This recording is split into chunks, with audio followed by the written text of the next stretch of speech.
This is the Memoriam, where we look at notable ships from the GetBrocked series. Today we're looking at the Widowmaker.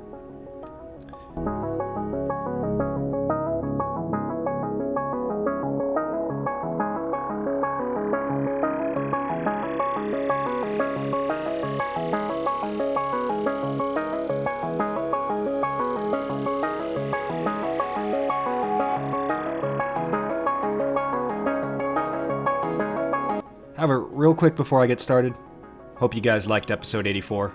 85 is not done yet, but is in progress. And after that, one more episode, and then we'll probably be at the series end if nothing changes. But fear not, it is not the end. As I mentioned in the Patreon video and I've alluded to, there is another series planned afterwards. There's a lot of need for extra people, and actually extra ships. For now, that's all I'll say. I'll have more details coming soon, but the new ship's about 60% done, and a lot of the structure and plan for this series is fleshed out. It's going to be really cool. If you want more details, make sure to hang out on the Discord, keep your eye on the channel, link in the description. You guys know the drill. Alright, on to our feature presentation. The Widowmaker is a Europa-class 5th generation IMDC ship. She is a carrier. She was laid down about 7 years before the events of the 9th Fleet Rebellion. After completing her trial runs, she and a small task force was sent to the 7th Fleet system to suppress an aggressive civilian faction that had cropped up. Led by a Captain McCormick from the 11th Fleet system, the Widowmaker, Accuser, Excalibur, both Cerberus-class cruisers, an assortment of lighter support craft would head into the system. Along with an assortment of rangers from Earth's Army Corps. They would suppress and return the system to order in relatively quick fashion. In an after-action report, or AAR, it was found that the new fighters were insufficient to crack even older 4th generation ships, and hopelessly outmatched against, at the time, modern 5th generation IMDC vessels. Their only niche seemed to be to push off atmospheric capable ships in atmosphere, such as the Protoss or Atlas, or provide CAS. Both of which still came at high attrition rates, further cementing the Widowmaker's namesake reputation.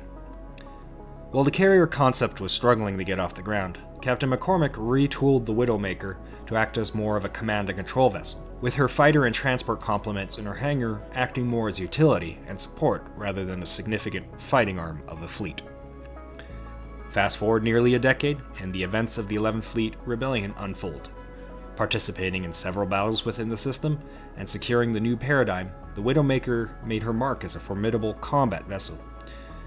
While only marginally more effective in straight-up combat compared to a Cerberus, and several times more expensive, the now Admiral McCormick understood the effectiveness of keeping a dedicated command and control vessel in the squadrons, as the 11th Fleet Rebellion went from a battle to secure the system to a fight for survival as the reformed 11th Fleet now found itself in a battle against a small but brutally effective task force from Earth, namely Task Force Dawn, which was led by 2 6th-generational ships.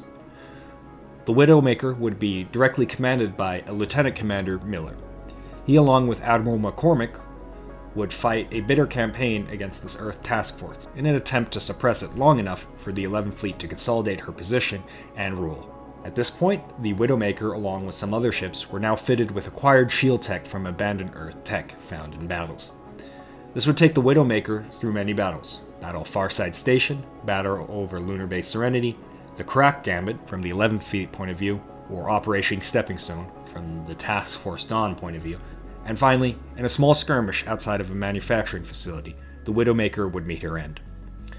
Streaming in to reinforce the damaged scout ship Wolf's Claw, the Widowmaker would be the first to arrive, encountering the Sigmaris, a recon vessel from the Dawn's task force.